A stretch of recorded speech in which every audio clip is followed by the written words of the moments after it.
நேயர்களே, இன்றைய நிகழ்ச்சியில் சுவிசேஷகர் சுசி பிரபாகரதாஸ் அவர்கள் 1 சாமுவேல் புஸ்தகத்திலிருந்து ஒரு வேத ஆய்வை நடத்த உள்ளார். நிகழ்ச்சியை கேளுங்கள். தீபா நேயர்களுக்கு வாழ்த்து சொல்கிறோம். 1 சாமுவேல் புஸ்தகத்திலிருந்து திருமறை செய்திகளை நாம் தொடர்ந்து கற்று வருகிறோம்.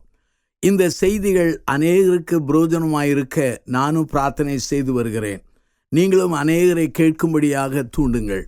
அருமையானவர்களே, 1 சாமுவேல் புஸ்தகத்திலிருந்து தாவீதை குறித்து, சவுலை குறித்து, யோனத்தானை குறித்து, சாமுவேலை குறித்தெல்லாம் நாம் கற்று வருகிறோம். அருமையானவர்களே, தொடர்ந்து தாவீதை சவுல் ராஜா கொல்ல திட்டமிட்டதையும் அந்த சூழ்நிலையிலே தாவீது பல இடங்களில் தப்பி சென்றதையும் நாம் காண அல்லது வாசிக்க, தியானிக்க ஆண்டவர் உதவி செய்தார். அருமையானவர்களே, இந்த நாட்களிலே முக்கியமான ஒரு திருமறை செய்தியை சொல்ல விரும்புகிறேன். 1 சாமுவேல் புஸ்தகம் 24ஆம் அதிகாரம் 8-15 வாக்கியங்களை வாசித்து பாருங்கள். இந்த திருமறை பகுதிக்கு நான் ஒரு தலைப்பு கொடுக்கிறேன். அது என்னவென்று சொன்னால், தாவீது சவுல் ராஜாவோடு ஒப்புரவாக அவன் முயற்சிக்கிறதை இந்த நாட்களில் காண முடிகிறது.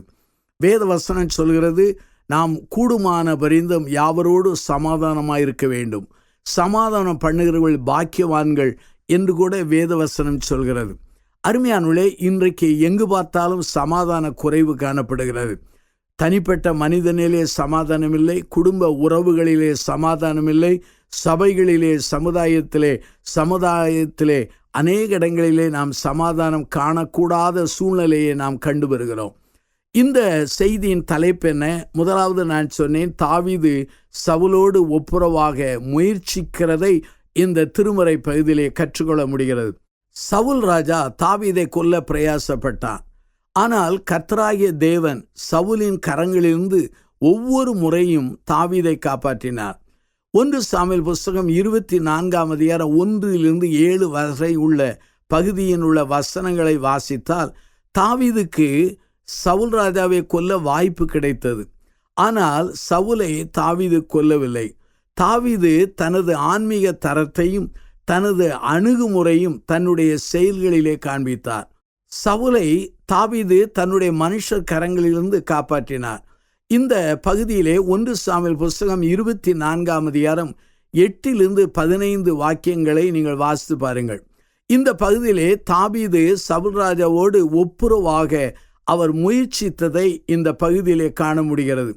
புதிய ஏற்பாட்டிலே முக்கியமான உபதேசம் ஒப்புரவாகும் உபதேசம். அதாவது ஆண்டவரோடு ஒப்புரவாகுதல், இதை மனந்திருப்புதல் என்று சொல்லலாம், அதை அல்லது அர்ப்பணிக்கிற நிலை என்று சொல்லலாம். மனிதனோடு ஒப்புரவாகிறது, அது உண்மையாகவே நம்முடைய வாழ்க்கையிலே உள் வாழ்வின் அர்ப்பணிப்பு என்று சொல்லலாம். அதே சமயத்திலே வெளி வாழ்விலே நாம் சமாதானத்தோடு மக்களோடு ஒப்புரவாக அழைக்கப்படுகிறோம். ஆகவே தேவனோடு ஒப்புரவாகுதல் அது முக்கியமானது, மனிதனோடு ஒப்புரவாகுதல் அது இன்னொரு பகுதியாகும். ஆனால் 1 சாமுவேல் புஸ்தகம் 24ஆம் அதிகாரம் 8-15 வாக்கியங்களை வாசித்தால் அங்கே 2 பாடங்களை கற்றுக்கொள்ள முடிகிறது.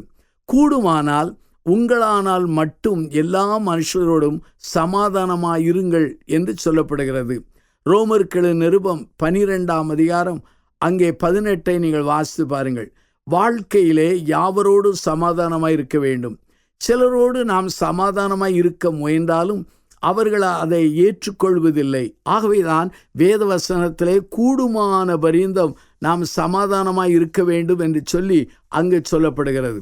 அருமையானவர்களே, அப்பொழுது தாவீது எழுந்து அவன் கெபியிலிருந்து புறப்பட்டு சவுலுக்கு பின்பாக சென்று, ராஜாவாகிய என் ஆண்டவனே என்று கூப்பிட்டான். சவுல் திரும்பி பார்த்தபோது தாவீது தரை மட்டும் முகங்குனிந்து வணங்கி சவுலை நோக்கி, தாவீது உமக்கு பொல்லாப்பு செய்ய பார்க்கிறான் என்று சொல்லுகிற மனுஷருடைய வார்த்தைகளை ஏன் கேட்கிறீர்? இதோ கர்த்தர் இன்று கெபியிலே உம்மை என் கையிலே ஒப்பு கொடுத்தார் என்பதை இன்றைய தினம் உம்முடைய கண்கள் கண்டதே. உம்மை கொண்டு போட வேண்டுமென்று சிலர் சொன்னார்கள். ஆனாலும் என் கை உம்மை தப்ப விட்டது. என் ஆண்டவன் மேல் என் கையை போட மாட்டேன். அவர் கர்த்தரால் அபிஷேகம் பண்ணப்பட்டவராமே என்றேன். என் தகப்பனை பாரும், என் கையில் இருக்கிற உம்முடைய சால்வையின் தொங்கலை பாரும். உம்மை கொன்று போடாமல் உம்முடைய சால்வையின் தொங்கலை அறுத்து கொண்டேன். என் கையிலே பொல்லாப்பும் துரோகம் இல்லை என்றும் உமக்கு நான் குற்றம் செய்யவில்லை என்று அறிந்து கொள்ளும். நீரோ என் பிராணனை வாங்க அதை வேட்டையாடுகிறேன். கர்த்தர் எனக்கும் உமக்கும் நடு நின்று நியாயம் விசாரித்து கர்த்தர் தாமே என் காரியத்தில் உமக்கு நீதியை சரியட்டுவாராக. உம்முடைய பேரில் நான் கைபோடுவதில்லை. இஸ்ரவேலின் ராஜா யாரை தேட புறப்பட்டார்? ஒரு செத்த நாயையா, ஒரு தெள்ளுப்பூச்சியா? நீர் யாரை பின்தொடர்கிறேன்? கர்த்தர் நியாயாதிபதியாய் இருந்து எனக்கும் உமக்கும் நியாயம் தீர்த்து எனக்காக வழக்காடி நான் உம்முடைய கைக்கு தப்ப என்னை விடுவிப்பீராக என்றான். அருமையானுள்ளே, இந்த திருமறை பகுதியை நீங்கள் வாசித்து கேட்டீர்கள். 1 சாமுவேல் புஸ்தகம் 24ஆம் அதிகாரம் 8-11 வரை உள்ள பகுதியை நான் வாசித்தேன். இந்த பகுதி திருமறையிலே நீளமான ஒரு பகுதி, இடையிலே அருந்து போகாத ஒரு நீளமான ஒரு உரையாடலாகும். அருமையானுள்ளே, இந்த உரையாடல் மூலமாக தாவீது சவுலோடு சமாதானமாக இருக்க முயற்சித்ததை இந்த பகுதியிலே காண முடிகிறது. இந்த இடத்திலே தாவீது தன்னை ஒரு தெள்ளுப்பூச்சி என்று சொல்கிறார். காரணம், தன்னை அவர் தாழ்த்தி சொல்கிறார். 24ஆம் அதிகாரம் 1 சாமுவேல் 24ஆம் அதிகாரம் 8 பாருங்கள். சவுலை ராஜா என்றும் ஆண்டவர் என்றும் அழைக்கிறார். அதே சமயத்திலே தரை மட்டும் முகங்குனிந்து வணங்குகிறார். இந்த காரியம் தாவீதின் தாழ்மையும் ராஜாவை கனம் பண்ணும் விதத்தையும் அது விளக்குகின்றது. தமது மனிதர்கள் சவுலை கொல்ல தூண்டிய போது தான் அதை மறுத்ததை விளக்குகின்றார். நீர் அபிஷேகம் பண்ணப்பட்டவர் என்று சொல்லி அதை உறுதிப்படுத்துகிறார். இதை சவுலுக்கு ஞாபகப்படுத்துகிறார். அருமையானவர்களே, சவுலை மாமன் என்று அழைக்காமல் தகப்பன் என்று அழைக்கிறார். தாவீது அவனை தகப்பன் என்று அழைப்பதின் பொருள் என்ன? தான் அவன் குடும்பத்தை சார்ந்தவன் என்று சொல்லி அங்கே விளக்குகிறார். இங்கு இந்த திருமறை பகுதியை வாசிக்கும் போது சில காரியத்தை அறிந்து கொள்ள முடிகிறது. தாவீது தாழ்மை உள்ளவன். அவன் ஹம்பிள் என்று சொல்லலாம். அவன் மிகுந்த தாழ்மை உள்ளவன். வேதவசனம் சொல்லுகிறது, தாழ்மை உள்ளவனுக்கு தேவன் கிருபை கொடுக்கிறார். அருமையானுள்ளே, மனிதர்களுக்கு முன்பாக தேவனுக்கு முன்பாக நாம் தாழ்மையாய் வாழ வேண்டும், நடந்து கொள்ள வேண்டும் என்பதை திருமுறை தெளிவாக அது விளக்குகிறது. அங்கே பெருமை உள்ளவர்களுக்கு தேவன் எதிர்த்து நிற்கிறார். இங்கே பாருங்கள், தாவீதினுடைய குணநலத்திற்கும் சவுல் ராஜாவின் குணநலத்துக்கும் எவ்வளவோ வித்தியாசம் இருக்கிறது. அங்கே சவுல் ராஜா பெருமையினாலே, மேட்டிமையினாலே, முரட்டுத்தனத்தினாலே, சுயத்தினாலே தேவ திட்டத்துக்கு விரோதமாக செயல்பட்ட மனிதன். ஆனால் தாவீது பாருங்கள், தேவ சித்தத்தின்படி, தேவ எண்ணத்தின்படி, தேவனுடைய சாயலின்படி அவன் தாழ்மையாயிருந்து ராஜா என்று அழைக்கிறான், ஆண்டவர் என்று அழைக்கிறான், தகப்பன் என்று அழைக்கிறதை காண முடிகிறது. ஆகவே இந்த இடத்திலே தாவீது மிகுந்த தாழ்மை உள்ளவன் என்பதை புரிந்து கொள்ளலாம். இன்றைக்கு உங்கள் வாழ்க்கையில் என் வாழ்க்கையை நீங்கள் கவனித்து பாருங்கள், அல்லது மறுமதிப்பீட்டு செய்து பாருங்கள். நம்முடைய வாழ்க்கையில எந்த அளவுக்கு நாம் தாழ்மையாக இருக்கிறோம். 2 பேர் தேவாலயத்துக்கு சொல்கிறார்கள். ஒருவன் ஆயக்காரன், ஒருவன் பரிசேயன். பரிசேயன் தேவ சன்னிதானத்திலே தேவனை பார்த்து சொல்கிறான், நான் வாரத்துக்கு 2 நாள் உபவாசிக்கிறேன், இதோ தசமம் செலுத்துகிறேன், பின்னாலே இருக்கிற ஆயக்காரனை போல் இராததனால் உம்மை தோத்திருக்கிறேன் என்று சொன்னான். தன்னுடைய நற்கிரிகள், தன்னுடைய ஆன்மீக பயிற்சிகள் அல்லது தன்னுடைய ஆன்மீக நடவடிக்கைகளை அவன் ஆண்டவருக்கு முன்பாக பெருமையாய் பேசுகிறதை இந்த இடத்திலே காண முடிகிறது. அதே சமயத்தில் தன்னையும் ஆண்டவரையும் ஒப்பிடாதபடி தன்னையும் ஆயக்காரனை ஒப்பிட்டு அவன் பேசி ஜெபிக்கிறதை காண முடிகிறது.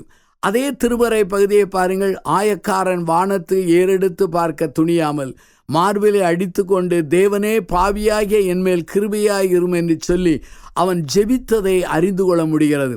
அங்கே ஆயக்காரன் நீதிமானாக்கப்பட்டவனாய் சென்றான். ஆனால் பரிசேயனோ எப்படி வந்தானோ அப்படியே சென்றான். அவன் நீதிமானாக்கப்படாதவனாய் சென்றான்.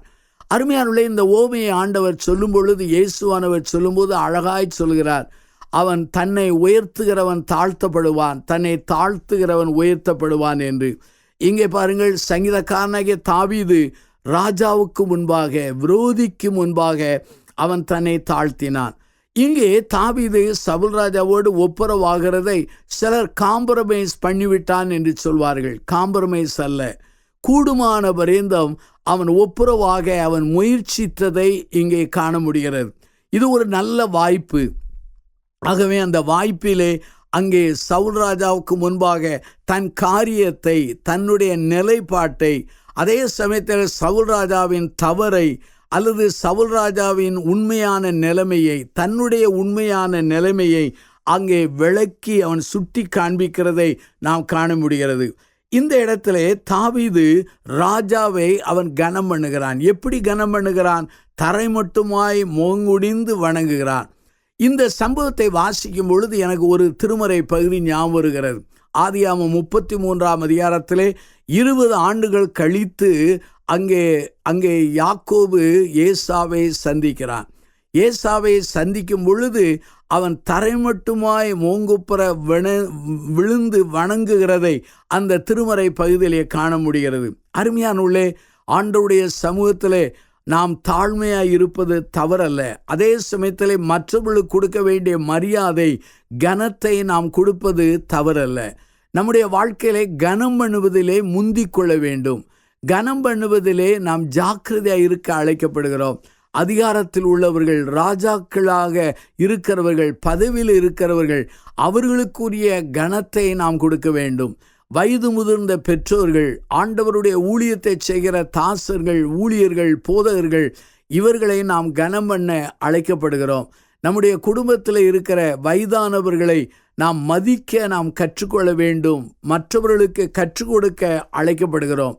அநேகர் தங்கள் பிள்ளைகளுக்கு, தங்களுடைய இளம் தலைமுறைக்கு, வருங்கால தலைமுறைக்கு பெரியவர்களை கனம் பண்ண சொல்லி கொடுப்பதில்லை. இதை என் வாழ்க்கையிலே பார்த்திருக்கிறேன், ஊழியத்தின் பாதையிலே பார்த்திருக்கிறேன். இங்கே பாருங்கள், தாவீது அந்த ராஜாவாகிய சவுலுக்கு முன்பாக தரையில விழுந்து முகங்குனிந்து அவன் வணங்குகிறான். காரணம் என்ன? அவன் இப்பொழுதும் அந்த சவுல் ராஜாதான். அவன் தள்ளப்பட்டவன் தான். அதே சமயத்தில் தேவ ஆவியானவர் அவனை விட்டு விலகினது உண்மைதான்.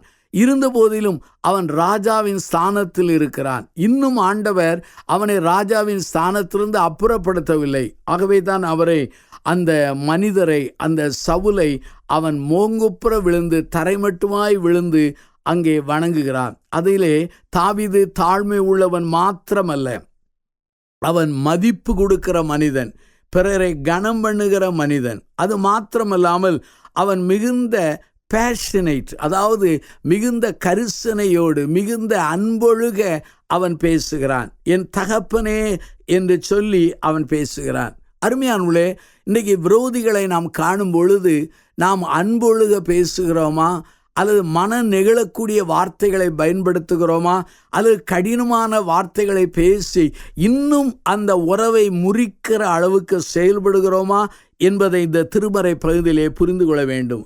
தாவீது தன் வாழ்வில் உள்ள உண்மையும் தன் சூழ்நிலையும் விளக்கி சொல்கிறார். அவனுடைய சவுல் ராஜாவின் தொங்கலினுடைய அந்த ஒரு பகுதி தன் கையில் இருப்பதை காண்பிக்கிறான்.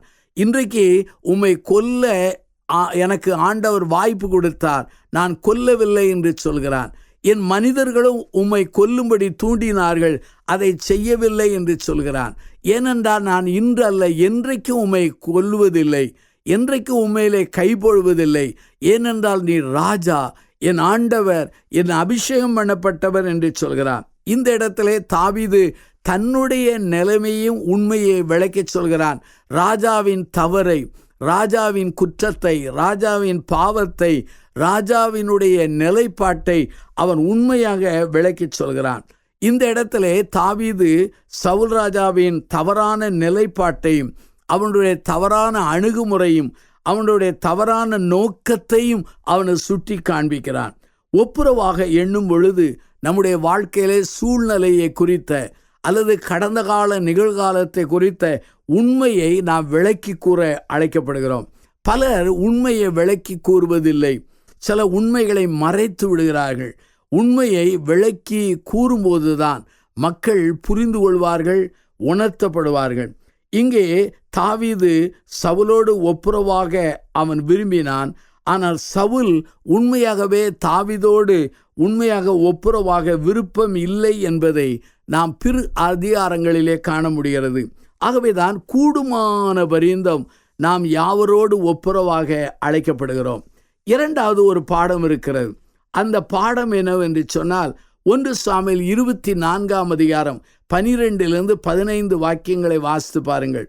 பழிவாங்காதபடி எல்லாவற்றையும் தேவ கரங்களில் ஒப்புவிக்க வேண்டும். நம்முடைய உண்மை நிலையை சொல்ல வேண்டும். நம்முடைய விரோதியினுடைய தவறான உண்மை நிலையை விளக்க வேண்டும். இருப்பினும் மற்ற எல்லா காரியங்களிலும் தேவ காரியங்களுக்கு ஒப்பு கொடுக்க வேண்டும். ரோமர்களின் நிருபம் 12 அதிகாரம் 19 வாக்கியத்தை நீங்கள் வாசித்து பாருங்கள்.